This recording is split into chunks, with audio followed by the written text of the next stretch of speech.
about neck dissection, and we'll be starting with the neck anatomy.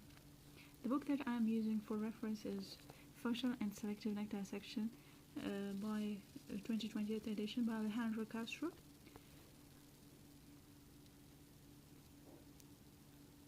We'll start neck anatomy with the facial planes. There are two types of fascias in the neck. Number one is the superficial cervical fascia, and number second is the deep. The superficial cervical fascia is basically the subcutaneous tissue in the below the skin. It encloses the platysma and envelops it and the muscles of the facial expressions, and extends from the zygoma. Here you can see the zygoma to the clavicle.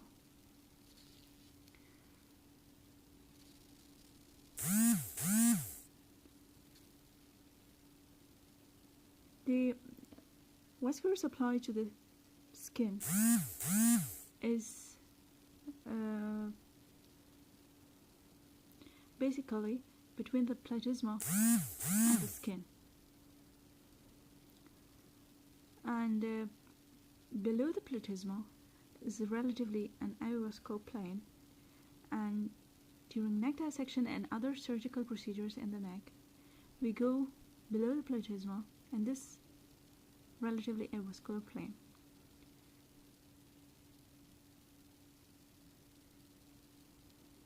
So the vascular supply to the skin remains intact, which is above the platysma in the superficial fascia. Then the next is the deep cervical fascia. This is the platysma muscle shown, and this is enclosed in the superficial fascia. The next, the black one, is the layer of deep cervical fascia. The deep cervical fascia is divided into three. Number one is the superficial or investing layer.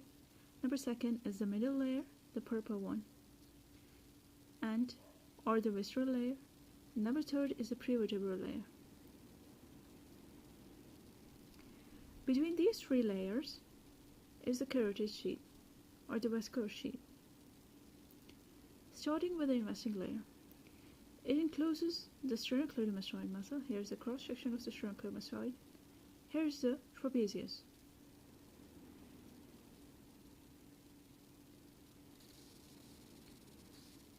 It surrounds the neck like a collar. You can see here.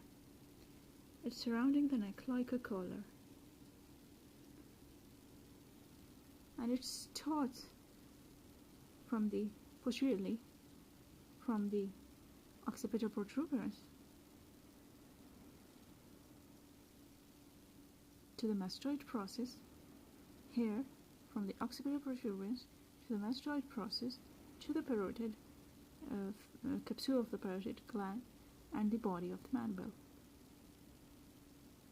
As it descends, it passes from here down to the sternum, and posteriorly it passes across the spinal process of the cervicovertebra and ligamentum nuchae. Here, ligamentum nuchae. Inferiorly, it attaches to the sternum, here. And when it attaches to the manubrium of the sternum, superior to that, it splits into two layers, here, not shown in this picture, but you can imagine. It splits into two layers, enclosing the suprasternal space of Burns. That space between the two layers of the investing layer is called suprasternal space of Burns. Here is shown in this investing layer encloses the sternocleidomastoid, the trapezius, and below in the neck, the inferior belly of the omohyoid. One important thing to remember during surgery is when we elevate the skin flap and the cutaneous flap below the platysma, the Superficial veins, like the external jugular vein, lie either on or within this superficial layer of the deep cervical fascia. Next comes the middle layer.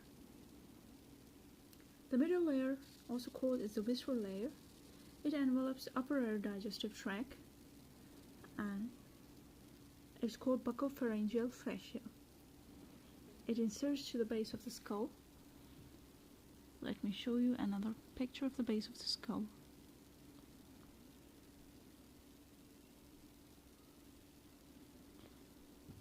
Here it is the base of the skull.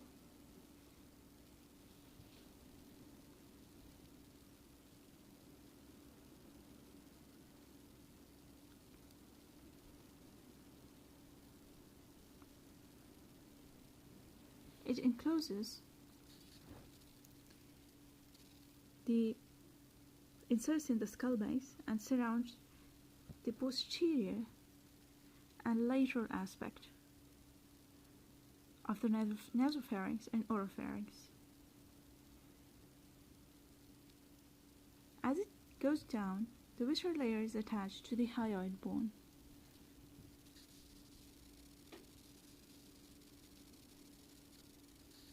This is the hyoid bone. The visceral layer is attached to the hyoid bone.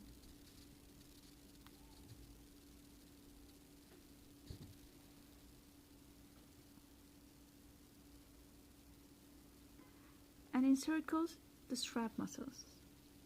All of the strap muscles except the inferior belly of the omohyoid, which is enclosed by the investing layer of deep cervical fascia. The larynx, the trachea, the hypopharynx, the larynx, the trachea, the hypopharynx, the esophagus, the thyroid gland, and the recurrent laryngeal nerves, the parathyroid glands, and the central compartments of the lymph nodes are all surrounded by this visceral layer. It goes inferiorly and merges with the pericardium inside the mediastinum. So this layer is much important when we are dealing with facial space infections. The deep or the prevertebral layer, the green one, encloses the vertebral column and the paraspinal and prevertebral muscles. It attaches posteriorly to the spinous process of cervical vertebra and ligamentum nuchae, and laterally to the anterior tubercles of the transverse process of the cervical vertebra. Let me show you another picture. Here you can see this layer attaches to the anterior tubercles of the transverse process of the cervical vertebra and then passes all along to the other side, enveloping the paraspinal and the prevertebral muscles along with the spine. Posteriorly it attaches to the spine of the cervical vertebra and ligamentum nuchae.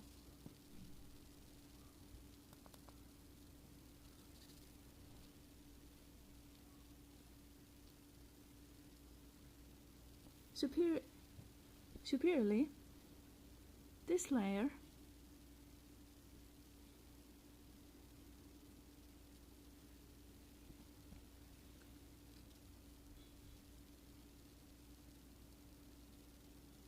is attached to the skull base at the jugular foramen. Here is the jugular foramen somewhere inside, and this layer, the prevertebral fascia, attaches to the skull base at jugular foramen and carotid canal. Here's the carotid canal.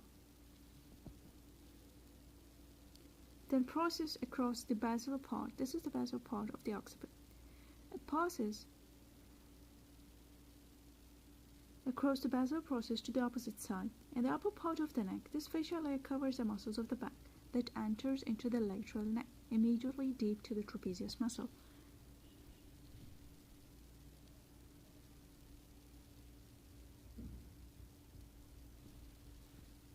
Here. these muscles. Here are the splenius capitis and the levator scapulae.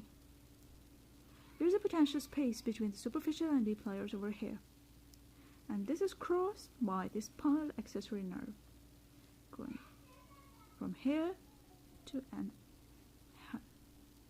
hide behind the trapezius muscle.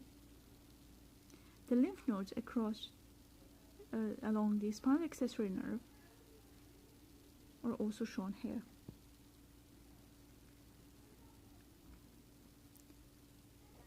At the lower end, here, both the fascia, that is the deep layer and the superficial layer, is further separate. The deep layer covers the scalene muscles, and the superficial layer remains attached to the trapezius, encloses the trapezius muscle, like here. There's a further separates. The deep layer is covering the scalene muscles and the other paraspinal muscles, and the investing layer is enclosing the trapezius. So here is a space. These points are very important from surgical point of view, because during surgery, in some areas, you can easily proceed with a dissection, but in some, you have to be extra careful to protect the nerves, like here in the upper part of the lateral neck. There is not much separation between the two layers, so it's quite difficult to proceed with a neck dissection. The phrenic nerve, however, here somewhere runs behind the interjugular vein. It is protected by the deep cervical fascia. So, if the deep cervical fascia is not breached, the phrenic nerve is safe. Then comes the carotid sheath. Here, the black line shows the carotid sheath. It's also called vascular sheath. It runs from the base of the skull to the root of the neck. It may be regarded as a cylinder-like structure with independent compartments. Look at the independent compartments. Here is for the carotid artery, here is for the internal jugular vein, and here is for the vagus nerve.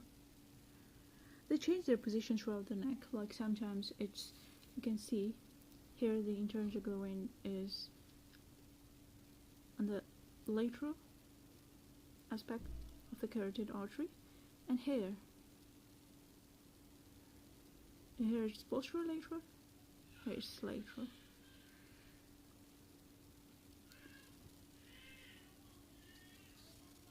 The ancestral callus is also enclosed in this vascular sheath. Within the sympathetic trunk, however, here this yellow, it is covered by the prevertebral fascia. Okay?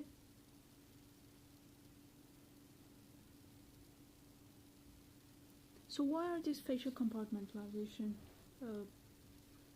the basis for the functional neck dissection? Basically, the functional neck dissection is the kind of neck dissection when all these facial compartments, along with the lymph nodes shown here, are removed.